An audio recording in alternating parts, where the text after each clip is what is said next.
Beliau adalah Ketua Federasi Serikat Pekerja Metal Indonesia dan saat ini menjabat sebagai Ketua Partai Buruh di Provinsi Gorontalo. Selain itu, beliau juga berprofesi sebagai pengacara dan banyak sekali terjun ke lapangan untuk mempertaruhkan hak-hak dari pekerja ataupun buruh di Provinsi Gorontalo. Hari ini telah bersama kami Ibu Meiske Abdullah.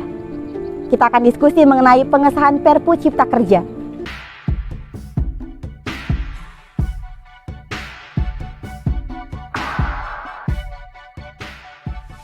Halo teman-teman semua, kembali lagi bareng aku Suci Priyanti Kartika Chandrasari di channel Suci ID.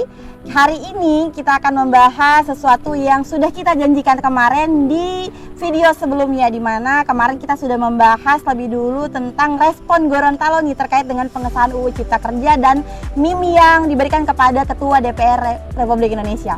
Nah, hari ini teman-teman seperti yang sudah saya sampaikan di awal tadi, sudah bersama saya Ibu Meiske Abdullah. Halo Bu, apa kabar? Halo, kabar baik, alhamdulillah.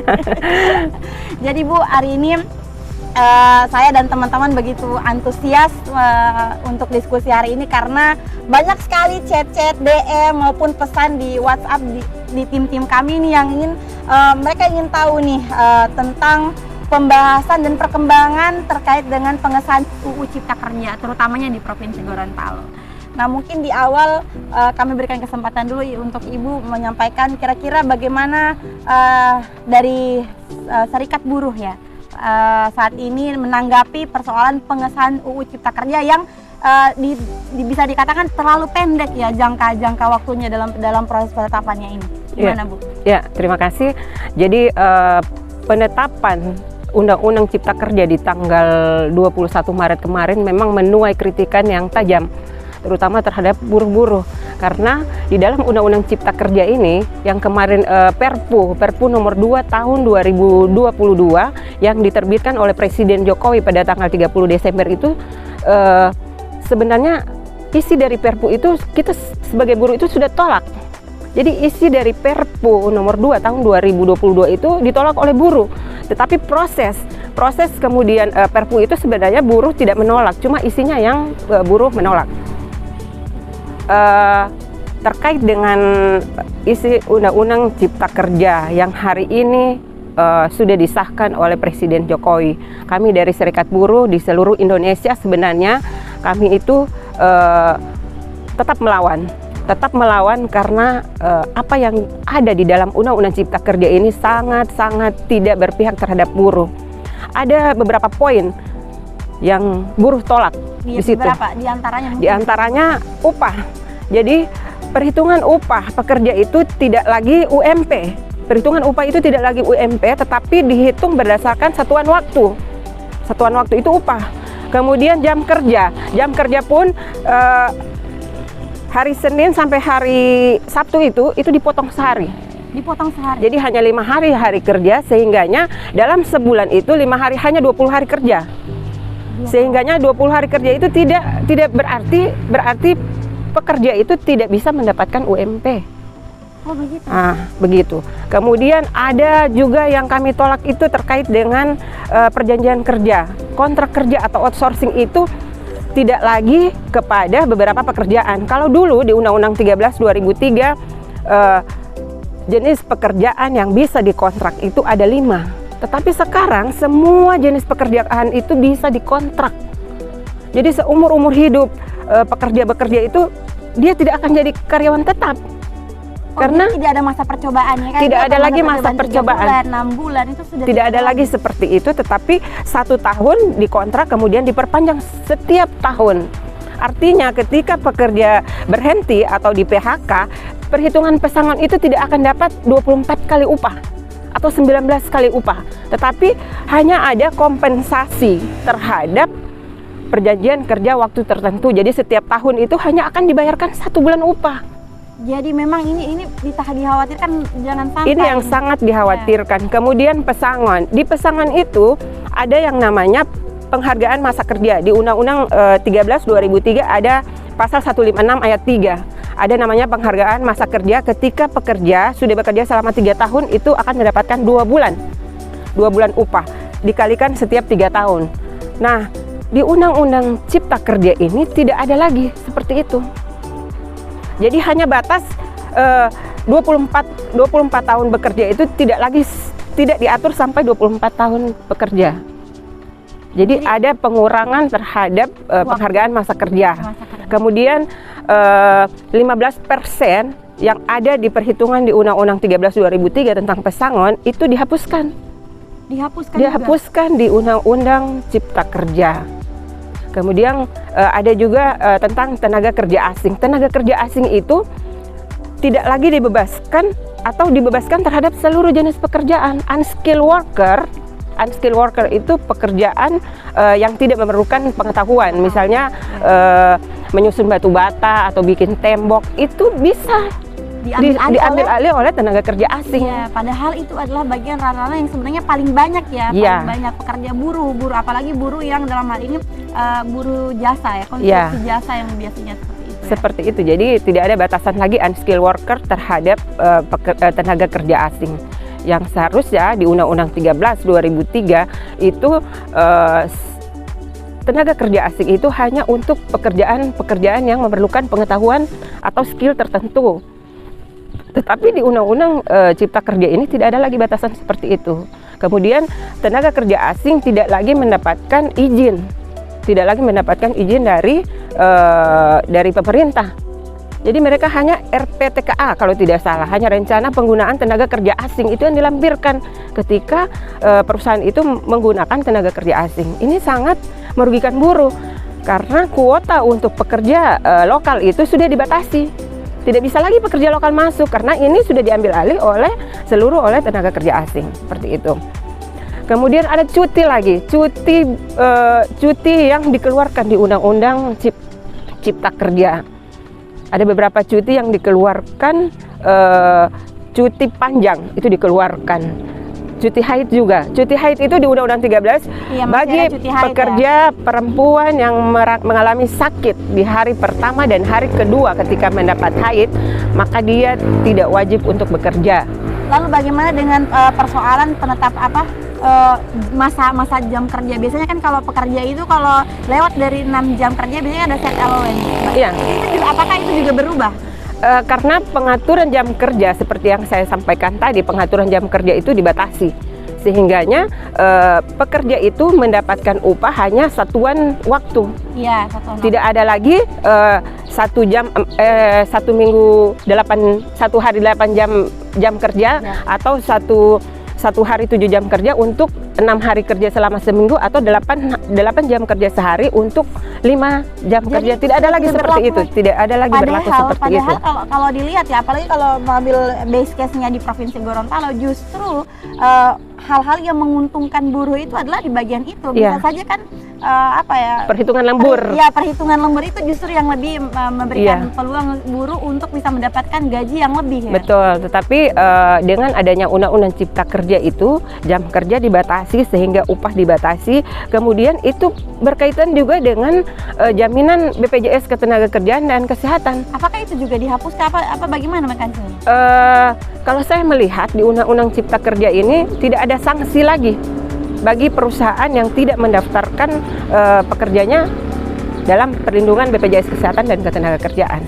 Sebelumnya itu diberikan sanksi apa bagaimana? Diberikan sanksi bagi pengusaha yang tidak mendaftarkan pekerja menjadi peserta BPJS Ketenagakerjaan dan BPJS Kesehatan itu ada sanksi pidana, administrasi dan sanksi pidana. Tetapi di Undang-Undang Cipta Kerja itu saya melihat tidak ada lagi. Sudah tidak ada lagi. Iya, sudah tidak ada lagi. Banyak sekali ya poin-poin yang sebenarnya kontroversial yang memang tidak menguntungkan bagi buruh ini ya.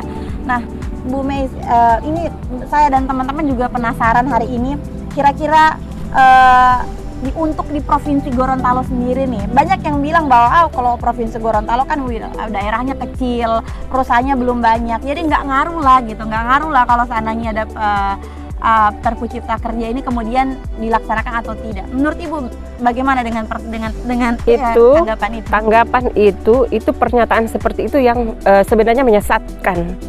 Undang-Undang Cipta Kerja ini berdampak di seluruh Indonesia, di seluruh negara kita, yang mana di negara itu, di mana di wilayah itu ada pekerja, ada buruh. Undang-undang ini kan berlaku. Bukan di Gorontalo tidak berlaku. Kita pakai undang-undang apa coba? Ya, Hari ini ketika undang-undang ini belum disahkan, masih omnibus law, masih kemarin masih putusan judicial review saja yang inkonstitusional bersyarat saja, pemerintah telah menetapkan itu. Walaupun itu inkonstitusional bersyarat, tapi nyatanya terhadap pekerja yang ada di Provinsi Gorontalo, pemerintah telah melakukan itu. Kita cek beberapa perkara-perkara di pengadilan. Di pengadilan pun itu sudah menerapkan itu. Di tingkat hakim sudah mulai mempertimbangkan, memasukkan dalam pertimbangan hakim. Karena ada SEMA, surat edaran Mahkamah Agung terkait juga dengan Undang-Undang Cipta Kerja ini. Jadi mau dibilang ini tidak merugikan buruh yang ada di Gorontalo, itu tidak benar. Siapa yang mengatakan itu adalah pernyataan yang sesat. Itu tidak bisa. Karena ini sangat berdampak terhadap pekerja. Kita lihat sekarang, ada saudara atau teman kita yang PHK. Coba kita lihat bagaimana pesangon, bagaimana hak yang dia terima di masa Undang-Undang Cipta Kerja dengan kalau kita bandingkan dengan ketika kita pakai Undang-Undang 13. Ya sudah pasti berbeda dari sangat segi jumlah. berbeda. Pasti akan lebih kecil yang mereka sangat terima. berbeda. Ya. Padahal kinerja mereka, waktu dan produktivitas juga sudah sangat ini, berbeda, iya. Sangat disayangkan. Lalu bagaimana ini Bu? Ini jangka waktu dari penetapan ini sebenarnya ini hasil diskusi kami dengan teman-teman dari tim riset CID juga menyampaikan bahwa memang agak pendek ya dari pertama ditetapkan Perpu di bulan Desember ya, kemudian disahkan di bulan Maret. Ini jangka waktunya 3 bulan. Bagaimana? Apakah ada syarat yang kemudian gugur tidak dilaksanakan oleh DPR sendiri dalam proses pengesahan Perpu Cipta Kerja ini? Iya, kalau kita melihat memang kita kembali lagi ke tahun 2019 di bulan Oktober ketika Presiden Jokowi di dalam pidato kepresidenannya waktu itu di Istana Presiden, dia mengatakan bahwa kita akan membuat satu undang-undang yang banyak, kita akan buat menjadi satu yang namanya Undang-Undang Omnibus Law di bulan Oktober. Kemudian di Februari itu Presiden Joko Widodo itu menyerahkan draft di tahun yang sama. Di tahun 2020 di bulan Februari itu. Beberapa bulan kemudian, Oktober, November, Desember, Januari, 4 bulan kemudian Presiden Jokowi itu menyerahkan draft Undang-Undang Omnibus Law kepada DPR RI. Nah, itu dibahas. Kemudian dikeluarkanlah Undang-Undang Cipta Kerja 2020. Buruh menolak. Judicial review di Mahkamah Konstitusi. Ada putusan yang mana inkonstitusional bersyarat. Kemudian pemerintah, dalam hal ini Presiden Jokowi, mengeluarkan Perpu nomor 2 tahun 2022 itu di tanggal 30 Desember. Sebenarnya Perpu itu dikeluarkan ketika negara dalam keadaan genting. Perpu itu. Tetapi yang para buruh pertanyakan, apakah ada kegentingan di negara ini? Sehingga ada Perpu nomor 2 tahun 2022 yang dikeluarkan di tanggal 30 Desember. Nah, kemudian di tanggal 21 Maret DPR RI mengesahkan dengan sangat cepat DPR RI mengesahkan Undang-Undang Cipta Kerja di tanggal 21 Maret 2023. Apa yang dilakukan oleh pemerintah? Apa yang dipertontonkan oleh pemerintah? Ini memang sangat tidak berpihak terhadap pekerja. Pekerja buruh adalah masyarakat. Masyarakat adalah warga negara Indonesia. Tidak ada lagi yang bisa kita pegang. Berarti dengan kata lain Presiden dalam hal ini tidak mengindahkan putusan dari Mahkamah Konstitusi. Tidak mengindahkan. Pertama, yang kedua tidak ada uji publik ya. Iya, tidak ada uji publik, tidak melibatkan serikat pekerja, serikat buruh. Kemudian tiba-tiba saja ini sudah disahkan oleh DPR RI. Ini sangat aneh. Jadi pemerintah dalam hal ini Presiden telah melanggar konstitusi. Apakah sebelumnya ada pemberitahuan, Ibu kan dalam hal ini juga bergabung di Partai Buruh ya? Iya. Apakah ada pemberitahuan sebelumnya atau minimal ada konfirmasi terkait dengan adanya pengesahan ini sebelum terkait adanya pengesahan ini sudah ada informasi akan disahkan di tanggal 21 Maret itu, sehingganya kenapa kemarin itu ada aksi di DPR RI. Ya. Karena memang intinya buruh menolak apapun yang dilakukan terhadap undang-undang Cipta Kerja ini sangat merugikan, sehingganya buruh itu menolak. Lalu apakah ada urgensi yang kemudian disampaikan dari DPR RI sendiri kepada partai buruh maupun serikat buruh yang ada di Indonesia terkait dengan penetapan ini? Hingga hari ini tidak ada yang disampaikan oleh pemerintah, tidak ada yang disampaikan oleh DPR RI atau mengundang serikat buruh diskusi terkait dengan poin-poin pasal-pasal yang ada di Undang-Undang Cipta Kerja ataupun yang ada di Omnibus Law kemarin. Itu tidak ada sama sekali. Karena saya ini ada di Konfederasi Serikat Pekerja Indonesia, saya juga berada di Partai Buruh yang di dalamnya adalah elemen-elemen serikat buruh besar seluruh Indonesia. Ini yang tidak ada sama sekali. Iya, iya, iya.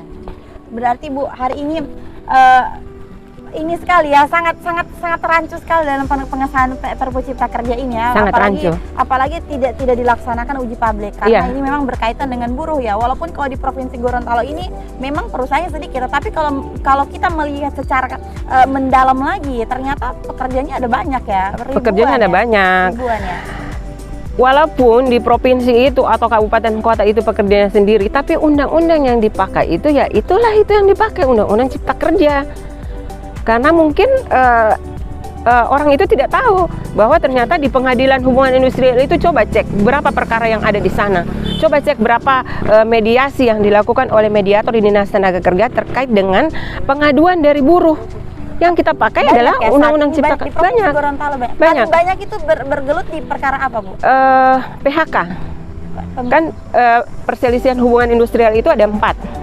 Ada perselisihan hak, perselisihan kepentingan, perselisihan PHK, dan ada perselisihan antara serikat pekerja, serikat buruh di dalam satu perusahaan. Tetapi yang paling banyak di Gorontalo itu adalah perselisihan PHK, pemutusan hubungan kerja, yang kemudian ketika tidak selesai di mediasi di tingkat mediator di Dinas Tenaga Kerja itu buruh kemudian meminta kepastian hukum di Pengadilan Hubungan Industrial, seperti itu.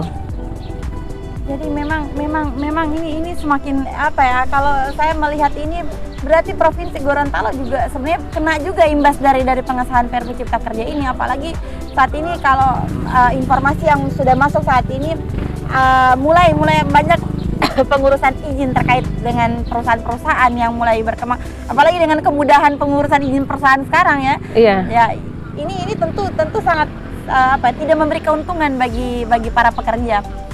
Mungkin Bu bisa Ibu Mei hari ini bisa menggambarkan sebenarnya ada beberapa jenis pekerja di Provinsi Gorontalo. Karena kan kita tahunya pekerja itu berarti cuma buruh ya. Iya. Tapi kan sebenarnya kita nggak tahu nih jenis-jenis buruh itu seperti apa. Jadi sebenarnya di undang-undang ketenagakerjaan manapun pekerja strep buruh itu kalimat yang melekat. Jadi namanya pekerja, ketika dia bekerja di BUMN misalnya, dia adalah buruh. Dia bekerja honor-honor di pemerintah, itu sebenarnya dia juga buruh. Bagian dari buruh. Dari buruh juga. Dosen yang mengajar di universitas di bawah naungan yayasan itu masuk di buruh juga. Karena pasti kitabnya itu pasti Undang-Undang Tenaga Kerja. Berarti koperasi itu masuk. Dalam hal ini tidak cuma terbatas pada pekerja-pekerja yang ada di perusahaan dong, Bu. Berarti juga masuk dalam instansi pemerintahan pun juga masuk kena imbasnya juga dari penetapan ini. Kenapa ketika kemarin itu ada isu-isu bahwa di Provinsi Gorontalo akan merumahkan sebagian besar honor. Nah, itu banyak yang datang yang berdiskusi dengan kami. Untuk honor itu sebenarnya harusnya menurut saya gaji honor itu disetarakan dengan UMP. Tetapi ini kan tidak. Honor di daerah itu disetarakan dengan gajinya hanya 600.000.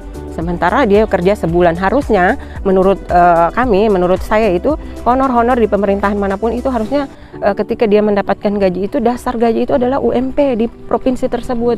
Cuma saya tidak tahu kenapa, mungkin ada aturan lain yang dipakai oleh pemerintah dalam hal ini di Provinsi Gorontalo. Mungkin mereka menggunakan undang-undang Kemendagri atau seperti apa, saya tidak tahu. Iya, tidak terlalu. Tapi seharusnya honor itu harus minimal upahnya itu setara dengan UMP di Provinsi Gorontalo. Karena bagian dari buruh juga. Iya, bagian dari buruh. Nah, Ibu, sekarang ini teman-teman dari baik itu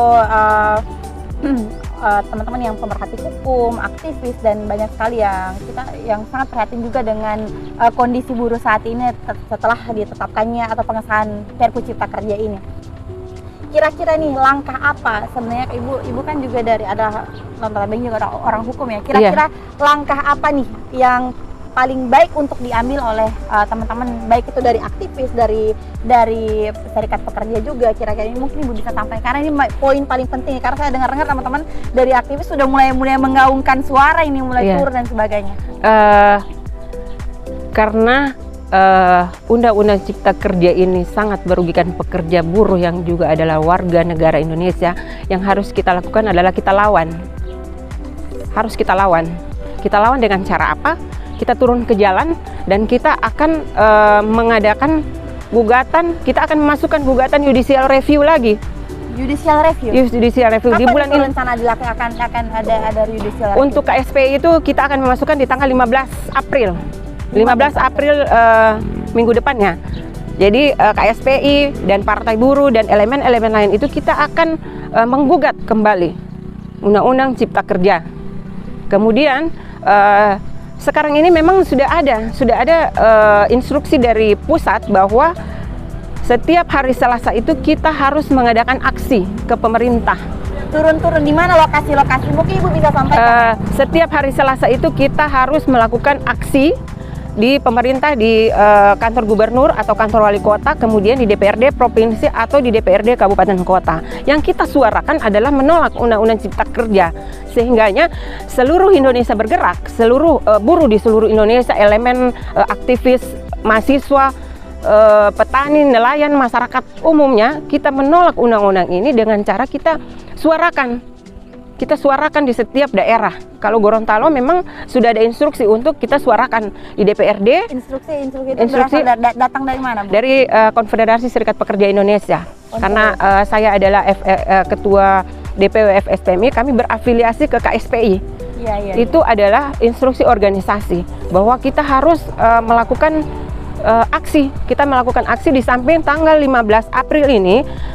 Kami buruh akan memasukkan gugatan judicial review terhadap Undang-Undang Cipta Kerja ini. Kita akan lihat bagaimana nanti prosesnya. Apakah ketika putusan itu, apakah pemerintah akan melaksanakan lagi putusan itu? Iya. Berarti Bu, tidak menutup kemungkinan ya, kalau seandainya teman-teman hari ini yang kami yakin dan percaya banyak sekali teman-teman yang menonton video hari ini itu adalah berasal dari kalangan aktivis, kemudian politisi juga. Tidak menutup kemungkinan serikat pekerja membuka ruang untuk teman-teman juga dari aktivis turun bersama seperti itu. Iya, tidak, kami akan membuka ruang.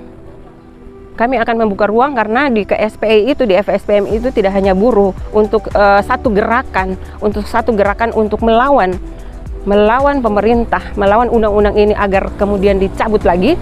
Ya, kita harus sama-sama, bukan hanya buruh tapi aktivis mahasiswa, nelayan, perempuan, semua kita harus menyatakan bahwa Undang-Undang Cipta Kerja ini inkonstitusional, harus dicabut. Berapa jangka waktu istilahnya, ini kan ada batas 30 hari ya? Iya. Berarti sisa berapa hari lagi nih hingga akhirnya pada Perpu itu menjadi undang-undang kemudian ditetapkan oleh Presiden. Iya. Batas waktu kita ini sangat sempit sekali waktunya. Sebenarnya batas waktu kita itu sangat sempit karena di 21 Maret mungkin tanggal 20 ya.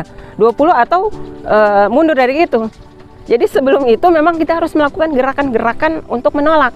Kalau saya lihat di Jakarta sudah mulai ada perlawanan, di Lampung yang kemarin aktivis mahasiswa masih ada yang hari ini ditahan. Kawan-kawan aktivis itu WA ke saya, ketua, itu kawan-kawan kita di sana masih sementara ditahan. Itu adalah bagian dari perjuangan. Itu adalah bagian dari perjuangan. Saya yakin pasti akan dibebaskan karena ini dijamin di undang-undang. Ya, apalagi di undang-undang menyampaikan pendapat itu dijamin di undang-undang, sehingganya ketika para aktivis ini ditahan oleh kepolisian, tentu saya yakin itu akan dibebaskan. Iya. Nah, teman-teman sekalian, jadi inilah hari ini kami berterima kasih banyak nih untuk Ibu Meiska sudah bersedia hadir walaupun dalam kondisi hujan dan lagi di bulan puasa, masih bersedia, masih bersemangat untuk menyampaikan, menyuarakan apa yang kemudian menjadi aspirasi dari buruh ya, terutama di Provinsi Gorontalo. Teman-teman hari ini juga sudah menonton, kita sudah mendengarkan tadi apa yang sudah disampaikan Ibu Mesya. Mungkin di akhir ini apa hal-hal yang Ibu harapkan itu jadi closing statement Ibu hari ini? Silakan Bu. Yang saya harapkan adalah mari kita semua, aktivis buruh, aktivis mahasiswa, aktivis perempuan, dari berbagai macam elemen, kita melakukan perlawanan terhadap Undang-Undang Cipta Kerja. Mungkin di sebagian kecil orang ini tidak berdampak terhadap kehidupan buruh, tidak berdampak kepada perempuan, tapi ini salah. Kita harus bersama-sama kita lawan. Kita lawan dengan cara apa? Kita akan aksi di jalanan. Di samping itu, di pusat kawan-kawan saya itu akan memasukkan gugatan judicial review ke Mahkamah Konstitusi. Nah, kita akan lihat nanti. Iya teman-teman sekalian. Jadi teman-teman sekalian yang hari ini dari kemarin masuk DM dan chat kepada kami, teman-teman hari ini sudah terjawab semuanya, pengaruh atau tidaknya hari ini sudah terjawab dari diskusi kami tadi. Dan hari ini ada informasi tambahan juga bahwa ternyata teman-teman dari buruh akan mengajukan judicial review. Iya. Nah, teman-teman masih banyak lagi sebenarnya yang ingin kita diskusikan kalau bicara soal ketenagakerjaan. Panjang sekali, bahkan luas sekali ya pembahasan. Bahkan ada pasal-pasal yang kontroversial itu nggak cuma yang tadi saja, tapi ada banyak ya hari ini ya. Tapi memang karena kita terbatas waktu, maka hari ini diskusi kita akhir sampai di sini. Insya Allah akan kita lanjutkan. Ibu bersedia? Boleh. Mungkin kalau seandainya sangat bersedia. Di kemudian hari kita datangi lagi. Boleh. Bu, minta kemudian karena banyak sekali chat-chat yang masuk di kita ini, kemudian banyak yang ingin tahu, terutama masyarakat Gorontalo yang hari ini masih menyuarakan tentang menolak dari pengesahan Perpu Cipta Kerja ini. Oke teman-teman sekalian, mungkin Ibu kita mau bersapa. Terima kasih. Jangan lupa dukung kami dengan cara subscribe, like, and share video kami. Kalau seandainya ada ide-ide ataupun pertanyaan-pertanyaan dari hasil diskusi, teman-teman bisa tanyakan melalui kolom komentar yang ada di bawah ini. Nah teman-teman, untuk itu saya Suci Priyanti Kartika Candasari pamit undur diri, dan Ibu Mesya juga terima kasih. Insya Allah kita akan ketemu lagi di diskusi selanjutnya. See you.